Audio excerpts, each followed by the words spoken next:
जंगल में रह जयाम आदिवासी जंगल रखवाला रे।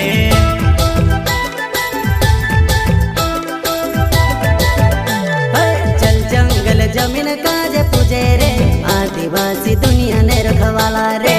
बाप देव खतरी काज पूजे रे आदिवासी सबसे निराला रे।